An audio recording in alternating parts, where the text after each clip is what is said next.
नमस्कार। आता नानांना वाचवण्यासाठी ऋषिकेश हा घरी आलेला असतो आणि शेवटी तो आता नानांना वाचवतो। त्यानंतर इकडे ऐश्वर्या आणि सारंग आपला प्लॅन फ्लॉप झाला म्हणून एकमेकांना बोलत असतात। आता जानकीने ऐश्वर्याचा हा सुमित्राचे दागिने चोरण्याचा प्लॅन फ्लॉप केलेला असतो, त्यामुळे ऐश्वर्याला खूपच राग आलेला असतो। जानकी आणि ऋषिकेश हे ऐनवेळी येतात आणि ऐश्वर्या आणि सारंगचा डाव उधळून लावतात। आता जानकी ऋषिकेश हे नानांजवळच बसलेले असतात। ऋषिकेश नानांचा हात हातात घेऊन म्हणतो, नाना मी तुम्हाला काही होऊ देणार नाही, विश्वास ठेवा माझ्यावर आणि हे घरसुद्धा मी वाचवेन आणि आपली माणसंसुद्धा, मी काही आपल्या घराला होऊ देणार नाही। आता ते ऐकून नानांना बरं वाटतं। आता नाना लगेच कड्याचं सत्य हे ऋषिकेशला सांगतात। आता सत्य ऐकून ऋषिकेश आणि जानकीला मोठा धक्काच बसतो। आता जानकी ऋषिकेशला म्हणते, ऋषिकेश मी बोलली ना की त्या कड्यामागे काहीतरी सत्य आहे, त्या कड्यामध्ये काहीतरी गुपित दडलंय।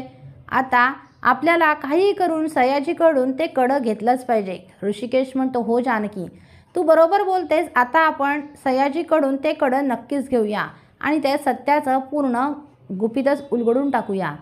तेव्हा आता नानांना ऋषिकेश म्हणतो, नाना तुम्ही नका काळजी करू, ते कडं मी नक्की त्या सयाजीकडून मिळवेन। आता जानकी ऋषिकेश नानांना नमस्कार करून जायला निघतात।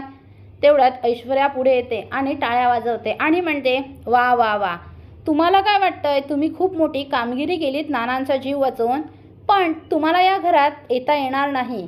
तुम्हाला वाटलं तुम्ही जर या घरच्यांशी चांगलं वागलात, नाना आईंशी चांगलं वागलात तर आई तुम्हाला परत घरात घेतील, ते कदापिही शक्य नाही। तेव्हा लगेच जानकी म्हणते, अगं आम्ही या घरात घुसण्यासाठी काहीच करत नाही आहे, आम्ही तुझ्यासारखे एवढे लाचार हलकट नाही आहोत, आम्हाला कसलीच हाव नाही आहे। अगं जर हाव असती ना तर आम्ही या घरातून बाहेर गेलोच नसतो। अगं आम्ही आमच्या माणसांसाठी, आमच्या घरासाठी हा जीव पण देऊ। आता लगेच ऐश्वर्या म्हणते, वा वा, बघूया आता तुम्ही हे घर कसं वाचवताय।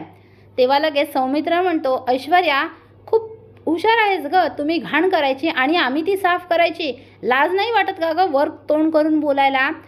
हे घर गहाण ठेवलंस, आता लायकी नाही आहे घर सोडवायची, मग घर गहाण ठेवायचंच कशाला?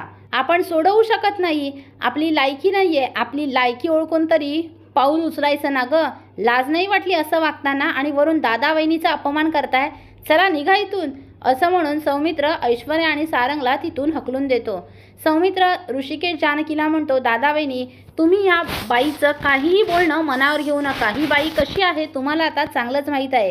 ह्या बाईमुळेच तुम्हाला आज आपलं घर सोडून जायची वेळ आली आहे, घरापासून लांब राहायची तुमच्यावर वेळ आली आहे, फक्त ह्या बाईने। ही बाई असं चित्र निर्माण करते ना की त्यावर समोरचा माणूस विश्वास ठेवेल, अशी ही खोटारडी आणि विश्वासघातकी बाई आहे। तेव्हा आता जानकी आणि ऋषिकेश म्हणतात, हो सौमित्र आम्हाला माहीत आहे, त्यामुळेच आता आम्ही उलट गेम खेळणार आहोत। तर आता जानकी ऋषिकेश पुढे काय करणार ते पाहणे कमालीचे ठरणार आहे। असेच मालिकांचे नवनवीन अपडेट पाहण्यासाठी व्हिडिओला लाईक आणि चॅनलला सबस्क्राईब करायला विसरू नका। थँक्यू।